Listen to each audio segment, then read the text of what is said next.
China has been operating against an AI master plan since 2018. Wow. There's an incredibly large-scale intelligence operation running against the US tech industry. A Google engineer took all the IP of how Google designed their AI chips, moved to China, and then started a company. DeepSeek came out of nowhere. Everyone was so surprised at how capable their model was, or they managed to have a high-end espionage operation to steal all of our trade secrets from the United States and then re-implement them back in China. Is China leading the U.S.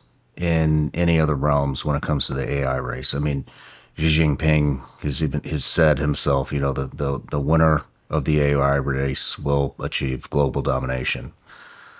Yeah, I think, well, the first thing, almost as you're mentioning to understand, is China has been operating against an AI master plan since 2018.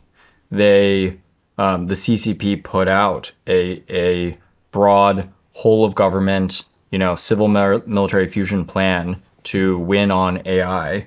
Like you're mentioning, Xi Jinping himself has spoken about how AI is going to define the future winners of this global competition.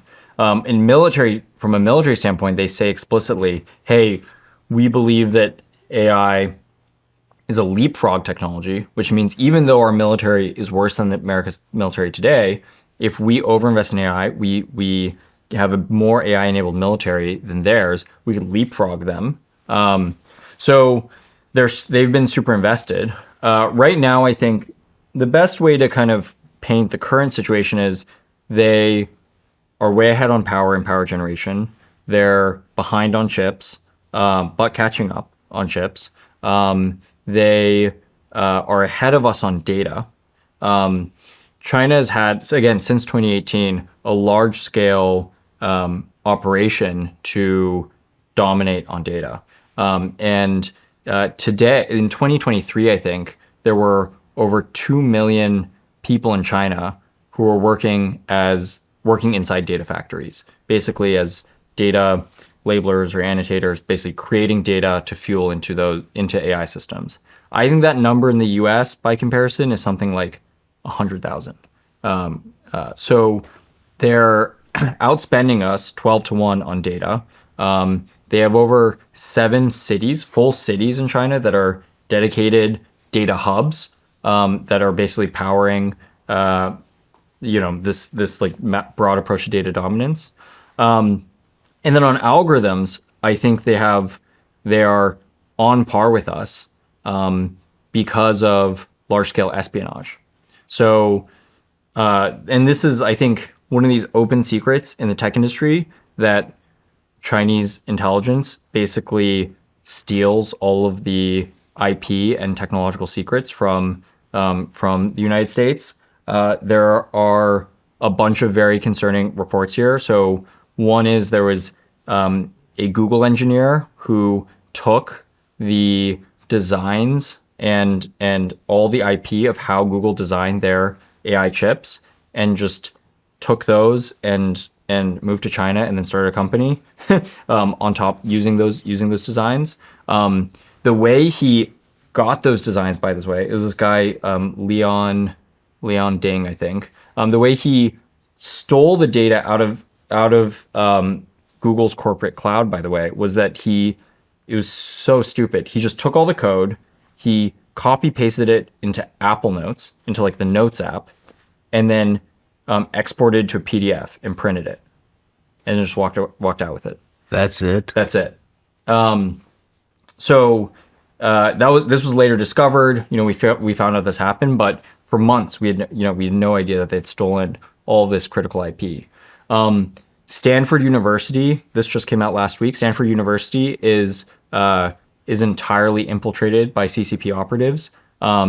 Few crazy facts. So first, it is by law in China, any Chinese citizen must comply with CCP intelligence gathering operations. So if you're a Chinese citizen, you're living in the United States, and the intelligence agencies in China reach out to you, you have to comply with them. And so you have to give them what you're seeing, what you're finding, etc. So that, and there's tons of Chinese nationals, Chinese citizens across all the major elite universities, across all the major tech companies, across all the major AI labs, like they're everywhere. The second thing that's crazy is, about a sixth of Chinese students, like Chinese citizens who are students in America, are on scholarships sponsored by the CCP itself.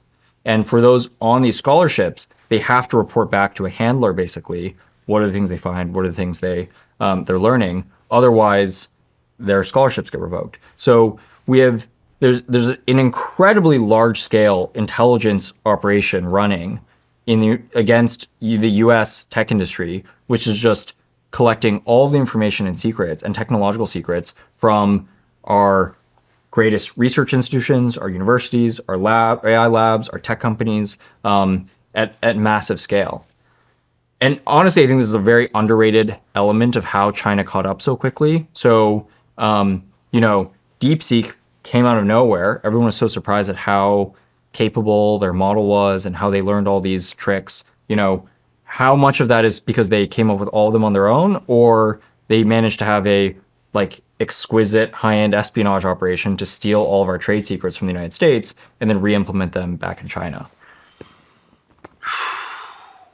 What does our espionage look like?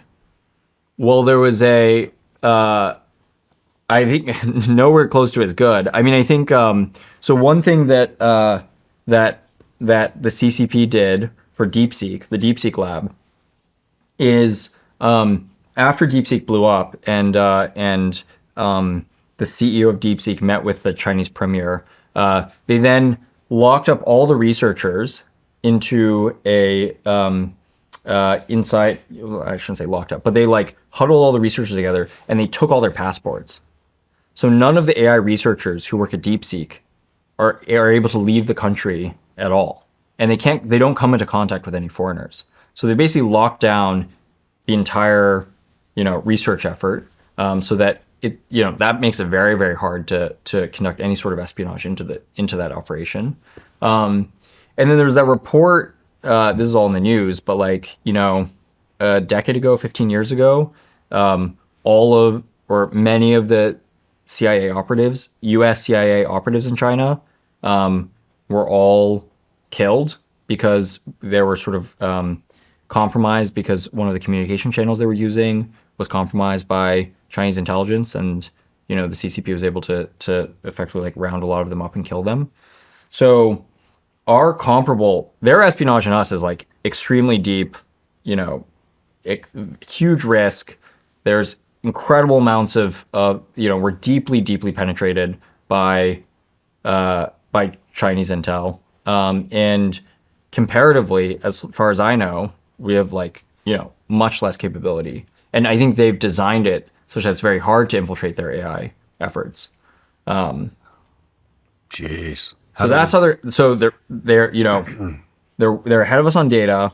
They're able to catch up through espionage on algorithms pretty easily. They're ahead of us on power. So what are we ahead at? Well, right now we're ahead in chips. And that's kind of our saving grace, is that the NVIDIA chips and the entire stack there are the pride of the world. And, we're the most advanced on these chips. Chinese chips are also catching up.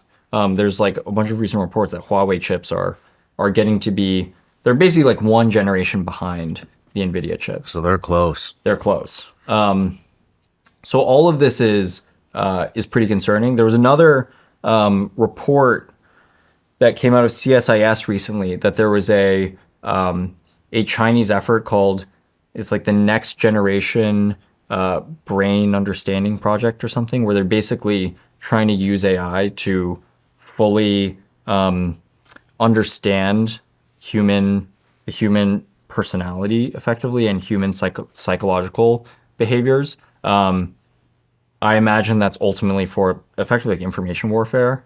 As we were talking about at breakfast, China has large scale information operations, large scale information warfare, and has been doing that for decades, and literally decades, going back all the way to in-person operations in Hong Kong.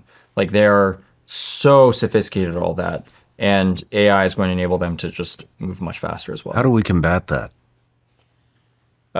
Well, I mean, I think we need our own information operations efforts. Like, I think that's pretty critical. That's specifically on that thread. And then I think we need to